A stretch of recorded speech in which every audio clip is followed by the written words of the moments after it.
I have officially signed a creator that has over 1 million followers on YouTube. That's I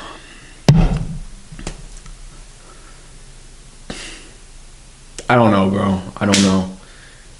If you're new here, basically 3 weeks ago, I decided to just go all in on growth operating. Um, I've been stressing out trying to sign my first creator, uh, and I've just been going balls to the wall.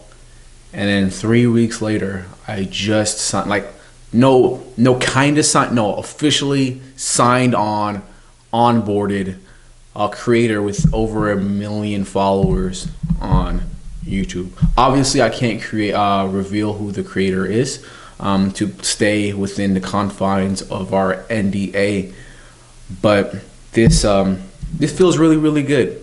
Now, I want to draw back to a video that I made like 2, 3, maybe 4 days ago when I was talking about Hegel's dialectic, and the basic premise is that you could be doing everything perfectly correct. You could be doing everything that you need to be doing to get your goal, and the only thing that's missing is time, right? And the problem with most people is that they don't let Hegel's dialectic play out, and they don't allow time. It's actually one of my favorite personal videos that I've made because it goes into like some deeper mechanisms.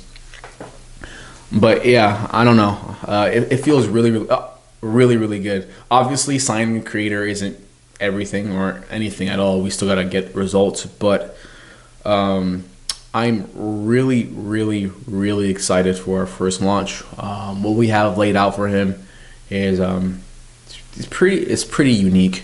Well, it's not really unique, but I know it's gonna work. I haven't seen a growth operator out there tackle this niche particularly or do it well.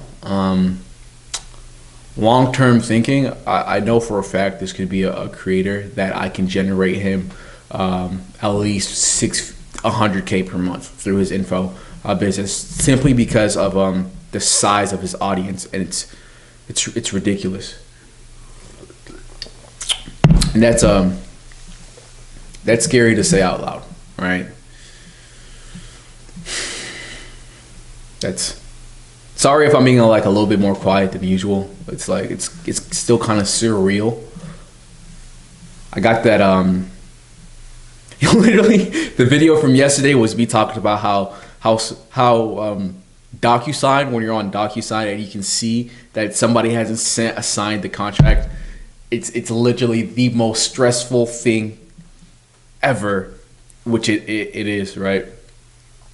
It's extremely stressful. And it's just like, as soon as I got that notification that the document has been fully signed, it's like, I'm gonna be honest, I got on my knees and I prayed to God, and then I said thank you, and I showed God that I was grateful for the opportunity. But yeah, yeah, I don't really have a lot of value to add here.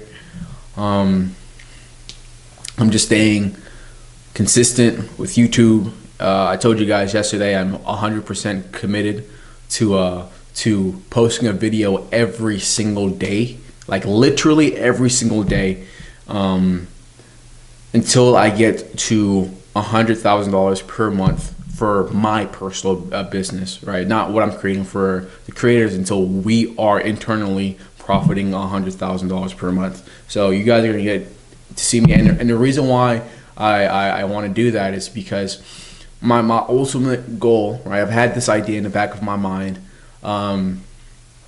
is decentralizing freedom, right? Let me roll back and explain my internal motivations for the things that I do, right?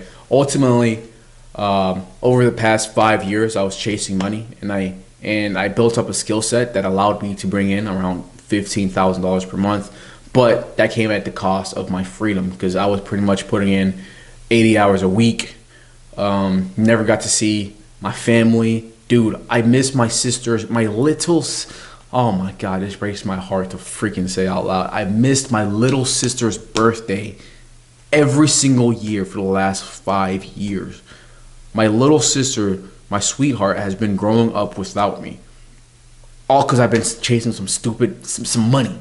Oh, it's horrible.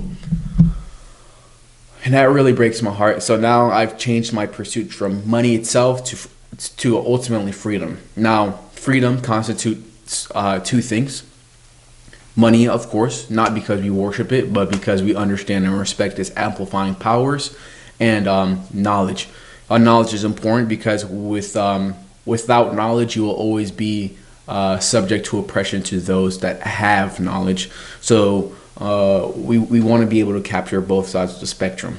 Now, business and entrepreneurship is just an engine or a mechanism that allows me to capture both sides of this freedom equation, right? Business, obviously, if it's successful, can bring you a lot of money, but in order to run a very, very profitable business, there are a lot of things you need to learn about the world and how it actually works, which comes to knowledge. And I'm not talking about your textbook knowledge. I'm talking about like human psychology and things of that nature. There's just things that you can only learn through running a business that I believe in the long term will allow me to have that ultimate sense of freedom that I want. And I kind of feel like I want to document that, because maybe I can inspire one person to stand against oppression. That's the way I view it, right? Stand against oppression. Maybe I can inspire one person out there to be willing to take the risk. Not only take the risk, but also take the consequences of taking the risk. Because a lot of people take the risk, but they don't accept the probability of failure, and they're not okay with that. And I'm going to explain what I mean right here, right? So when I decided that this is what I wanted to do, I accept the fact that there's a high probability of failure, and then if I don't do what I need to be, or if I don't succeed, then I will become homeless. And then there was a very there was an internal dialogue that I had to have with myself, and I basically had to come to the point where I had to tell myself it's okay if I become homeless. Like, I had to accept that as a probable reality. And the reason why that was so hard for me is because I've been homeless before, and that fear of being homeless again is kind of what fueled me to become so successful, quote unquote, in the other field I was doing before. So it's like I had to reface my fear, and not only reface it, accept it, and then be willing to be plunged into that state of darkness, so to speak.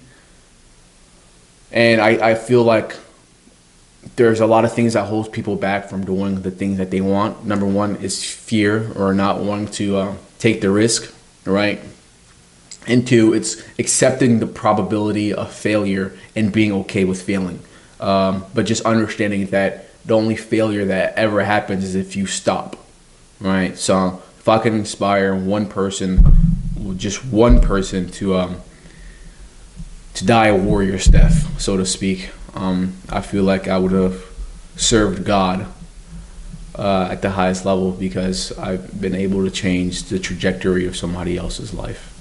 So that's really why I want to post every single day and document this whole entire journey. Yeah. Like I said, I'm sorry I'm a little bit low energy right now. It's surreal. Obviously, once again, we actually haven't made any money. So, but it genuinely feels good to resolve this bottleneck after 3 long weeks of just nothing. But yeah, that's it. See y'all tomorrow.